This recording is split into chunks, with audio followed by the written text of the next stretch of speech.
नमस्कार। तो क्या हाल चाल। तो जैसा कि पता है हम लोग बात कर रहे हैं मूल अधिकार, घटना चक्र, PYQ, पॉलिटी सेशन और मौलिक अधिकार फ़िलहाल हम लोग देख रहे हैं और इसमें हम लोग 100 क्वेश्चन देख चुके हैं। तो आज जो हम लोग का क्वेश्चन स्टार्ट होगा 101 से स्टार्ट होगा। बाकी इससे पहले की वीडियो यदि आप नहीं देखे हैं तो पॉलिटी शुरू से स्टार्ट किए हैं और शुरू से सारा PYQ अपलोड है, प्लेलिस्ट बना हुआ है। तो यदि आप नहीं देखे हैं तो बिल्कुल देखने के लिए यदि इच्छुक हैं तो ज़रूर देखें, क्योंकि एग्ज़ाम के दृष्टिकोण से ये वाकई महत्वपूर्ण होता है और कोई ऐसा एग्ज़ाम नहीं जहाँ की प्रीवियस ईयर को शामिल नहीं किया जाता है। तो आज का जो हम लोग का क्वेश्चन होगा यहाँ से स्टार्ट होगा। चलिए स्टार्ट करते हैं। निम्नलिखित में से कौन सा सुमेलित नहीं है? बंदी प्रत्यक्षीकरण, to have the body of, ये तो बिल्कुल सही है। परमादेश मतलब हम आदेश देते हैं, वी कमांड, ये भी सही है। प्रतिषेध, टू बी सर्टिफाइड, ये गलत है। प्रतिषेध का मतलब ये होता है कि जो उच्च न्यायालय होता है, निम्न न्यायालय द्वारा कोई भी जो कार्रवाई चल रही है उसको रोक देना, इसका मतलब ये होता है। ओके। अधिकार पेक्षा, बाय वाइट अथॉरिटी, ये भी सही है। यानी इसका जो है सुमेलित नहीं है ऑप्शन नंबर सी, जो कि बिल्कुल सही हो जाएगा। टू बी सर्टिफाइड उत्प्रेषण रीट के लिए प्रयुक्त शब्द है, ना कि प्रतिषेध के लिए। शेष एवं सुमेलित है। ओके। क्वेश्चन नंबर 102, निम्नलिखित संवैधानिक उपचारों में से किसे पोस्टमार्टम भी कहा जाता है? प्रतिषेध, परमादेश, उत्प्रेषण, अधिकार परीक्षा। तो इसमें एक और ऑप्शन है, उपयुक्त में से कोई नहीं या उपयुक्त में से एक से अधिक। जैसा कि हमारे BPSC में 68 तक ऐसा चला, उसके बाद 69 से ऐसा इसे हटा दिया गया और नेगेटिव मार्किंग लाया गया 1/3। उत्प्रेषण रेट में उच्च और उच्चतम न्यायालय अधीनस्थ न्यायालयों द्वारा दिए गए किसी निर्णय की पुनः परीक्षा करते हैं।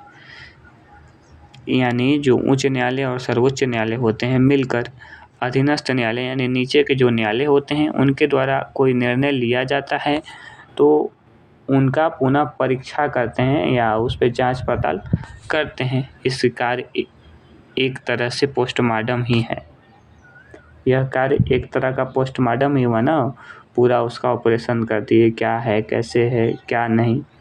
इसके अतिरिक्त जब न्यायालय को लगता है कि कोई व्यक्ति ऐसे पद पर नियुक्त हो गया है जिस पद पर उसका कोई कानूनी हक नहीं है, तब न्यायालय अधिकार परीक्षा के द्वारा उसे उस पद पर कार्य करने से रोक देता है। और जांच पड़ताल होने के बाद न्यायालय को लग जाता है कि ये व्यक्ति उस पद पे कार्य करने के लायक नहीं है, अयोग्य है, तो उसे उस पद से हटा दिया जाता है। इसे परीक्षा आदेश, अधिकार परीक्षा आदेश के द्वारा उस पद से हटा दिया जाता है और इसे ही पोस्टमार्टम कहा जाता है। ओके। इस प्रकार ऑप्शन जो विकल्प है डी सही हो जाएगा। क्वेश्चन नंबर नेक्स्ट, और जो हम लोग का अगला क्वेश्चन है क्वेश्चन नंबर 103, एक व्यक्ति ऐसी याचिका जो न्यायपालिका द्वारा जारी की जाती है तथा जिसमें कार्यपालिका से कहा जाता है कि वह ऐसा कार्य करे जो उसे प्रदत्त शक्तियों के अंतर्गत करना चाहिए, उस रिट याचिका को कहा जाता है मैंडमस। मैंडमस जिसे हिंदी में कहते हैं परमादेश। मैंडमस जिसे हिंदी में कहते हैं परमादेश।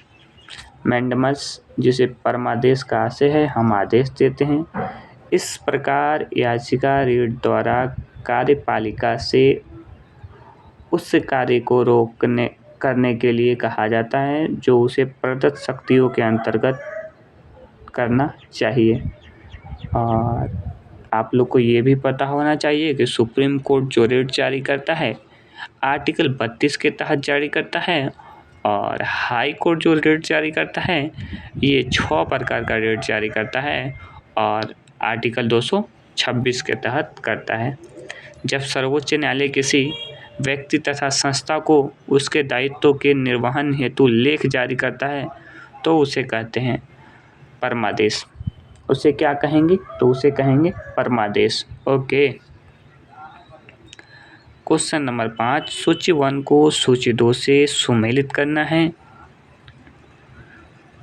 और सही सुमेलन करना है। तो इसका सुमेलन कैसे किया जाएगा? बहुत लंबा हो जाएगा। आर्टिकल 29 के 16 के 2 किसी व्यक्ति को कानून के प्राधिकार के सिवाय उसकी संपत्ति से वंचित करना। 29 के 2, 30 के 1 और एक आर्टिकल है 31 के 1। 29 को किसी व्यक्ति के साथ उसके वंश, धर्म अथवा जाति के आधार पर सार्वजनिक नियुक्ति मामले में भेदभाव नहीं, यानी इसका इससे हो। रुकिए जनाब, ऐसे नहीं किया जाता है। चलिए ऐसा करते हैं, मिलने का तो ये मिल ही जाएगा, लेकिन यहाँ डिस्टर्ब हो रहा है चूँकि लंबा है, तो आंसर देख लेते हैं। और सभी आर्टिकल ऐसे हम लोग पहले देख चुके हैं, इसमें कोई डाउट नहीं है। 16 के 2 में क्या है? किसी व्यक्ति के साथ केवल उसके धर्म, मूल वंश, जाति, धर्म के आधार पर, देखिए कोई भी व्यक्ति है तो उसके साथ धर्म, जाति, लिंग, उद्भव, जन्म स्थान, निवास, इसके आधार पर सार्वजनिक नियुक्ति के मामले में भेदभाव नहीं किया जा सकता है।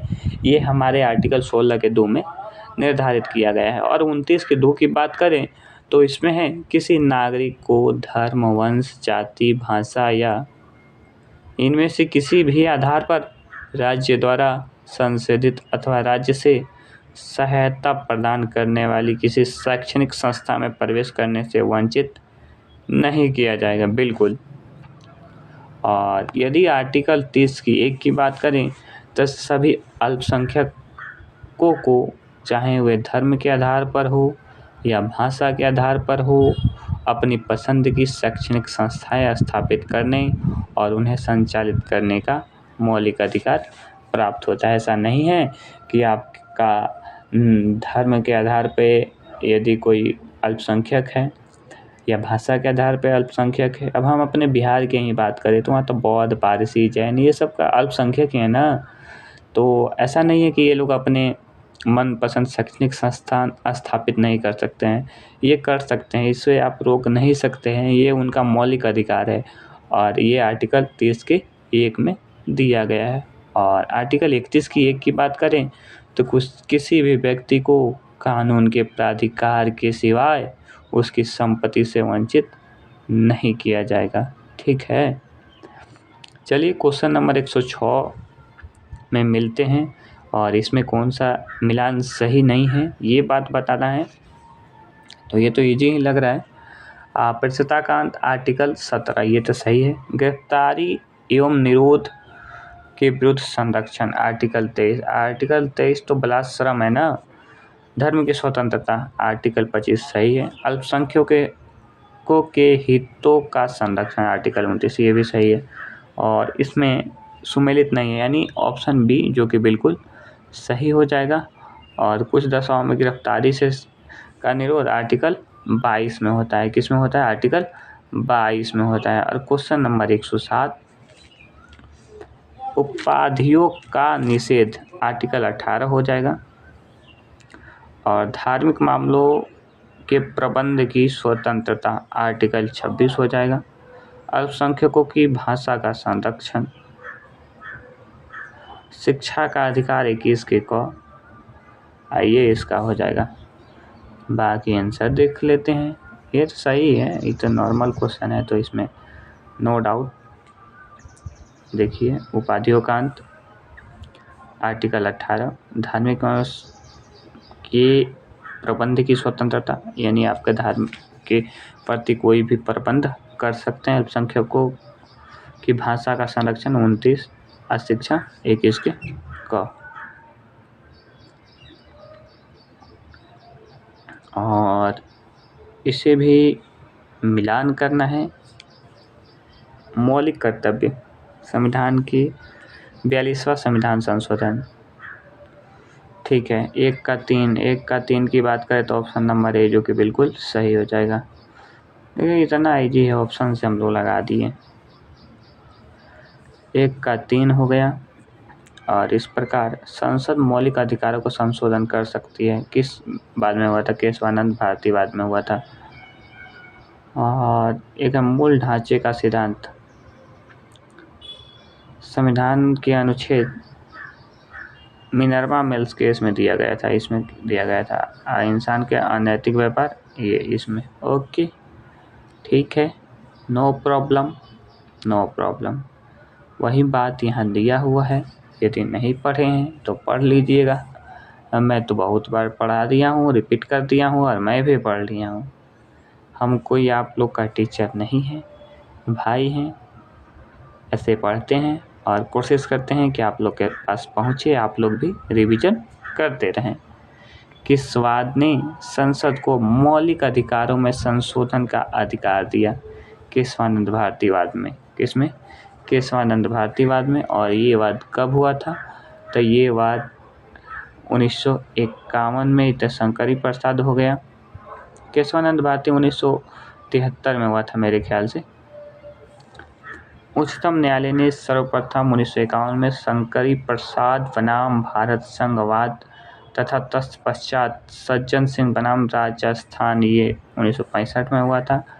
राज्यवाद में अभिनिर्धारित किया कि संसद संविधान का प्रदत्त मूल अधिकारों में संशोधन कर सकती है। मूल अधिकारों में संशोधन करने ये 2 वाद हैं, एक सज्जन सिंह बनाम राजस्थान और एक है 1951 में शंकरी प्रसाद बनाम भारत संघ। ठीक है, केशवानंद भारतीवाद बनाम केरल राज्य 1973 में हुआ था। देखिए मैं बोल रहा था 1973। ठीक है, इसमें मूल अधिकारों में संशोधन की शक्ति प्राप्त है। ओके सही है। क्वेश्चन नंबर 110, भारत के सर्वोच्च न्यायालय के संविधान की मूल संरचना सिद्धांत का प्रतिपादन निम्न में से किस मुकदमे में किया है? तो केशवानंद भारती बनाम केरल राज्य, और ये 1973 का बाद है। किसका है? 1973 का। ओके, सर्वोच्च न्यायालय द्वारा संविधान की मूल संरचना के सिद्धांत का प्रतिपादन किया गया था, जिसका अनुमोदन मिनर्वा मिल्स 1980 बाद में किया गया। आर्टिकल 111 निम्न में से किस वाद में भारतीय संविधान की मूल संरचना के सिद्धांत का रूपरेखा प्रतिपादित किया गया? केशवानंद भारतीवाद में। किसमें? केशवानंद भारतीवाद में। और क्वेश्चन क्या एक बार फिर से पढ़ लीजिए, निम्न में से किस वाद में भारतीय संविधान की मूल संरचना के सिद्धांत का रूपरेखा का प्रतिपादन किया गया? मूल अधिकारों से संबंधित निम्नलिखित निर्णयों का कालानुक्रम चुनिए। गोलकनाथ बनाम पंजाब राज्य, केशवानंद भारती बनाम, ये 1973 का है। गोलकनाथ मिनर्वा मिल्स और AK गोपालन। तो इसका जो होगा सही आंसर ऑप्शन नंबर सी, यानी देख लेते हैं यहाँ पे। AK गोपालन ये 1950 का है और AK गोपालन बनाम मद्रास राज्य जो वर्तमान का चेन्नई, मद्रास को वर्तमान का चेन्नई। गोलकनाथ बनाम पंजाब 1967। केशवानंद भारती बनाम केरल राज्य 1973। Minerva mills 1980। Minerva mills 1980। Bharat में संपत्ति के अधिकार की क्या स्थिति है? यह एक विधिक अधिकार है जो केवल नागरिकों को प्राप्त है। यह एक विधिक अधिकार है जो किसी भी व्यक्ति को प्राप्त है। हाँ, ये सही है, ये एक विधिक अधिकार है और ये किसी भी व्यक्ति को प्राप्त है। 44वें संविधान संशोधन 1978 के द्वारा संपत्ति के अधिकार को मौलिक अधिकारों की सूची से हटाकर भाग 12 के अध्याय 4 के मतलब 1978 में जो संविधान संशोधन किया गया और उस समय आर्टिकल 31 में जो था उसे हटाकर विधिक प्राधिकार बना दिया गया और आर्टिकल 300 के क में रखा गया। संपत्ति का अधिकारी मौलिक अधिकार है, नैसर्गिक अधिकार है और कानूनी अधिकार है, वैधानिक अधिकार है। तो कानूनी अधिकार है और नैसर्गिक यानी सी, वैधानिक और नैसर्गिक सी और डी, जो कि बिल्कुल सही है। क्वेश्चन नंबर 115, 44वें संविधान संशोधन अधिनियम 1978 द्वारा संपत्ति के अधिकार को मौलिक अधिकारों की सूची से हटा दिया गया। बिल्कुल सही। संपत्ति के अधिकार को संविधान के भाग 12 में अनुच्छेद 50 के एक के तहत विधिक अधिकार, बिल्कुल दोनों सही है।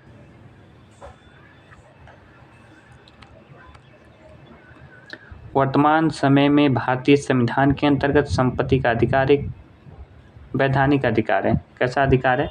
वैधानिक अधिकार है। निम्नलिखित में विचार कीजिए। आर्टिकल 301 संपत्ति के अधिकार से संबंधित है। संपत्ति का अधिकार एक विधिक अधिकार है, किंतु यह मूल अधिकार नहीं। भारत के संविधान में अनुच्छेद 300 के क को उस केंद्र में कांग्रेस सरकार द्वारा 44वें संविधान संशोधन से अंततः स्थापित किया गया था। और इसमें कौन सा सही है? तो इसमें केवल 2 हैं जो कि सही है, बाकी ये और 1 और 3 गलत है। ये संपत्ति का अधिकार 300 के क में है, ना कि 301 में। और 44वें संविधान संशोधन 1978 के द्वारा किया गया था, लेकिन उस समय शायद कांग्रेस की सरकार नहीं थी। 1978 में संपत्ति का अधिकार एक विधिक अधिकार है, ना कि मूल अधिकार है। ठीक है। इस संपत्ति का भाग अनुच्छेद, ठीक है, वही बात है। और तत्कालिक जो सरकार थी जनता पार्टी की सरकार थी। किसकी थी? जनता पार्टी की सरकार थी, इसलिए गलत है।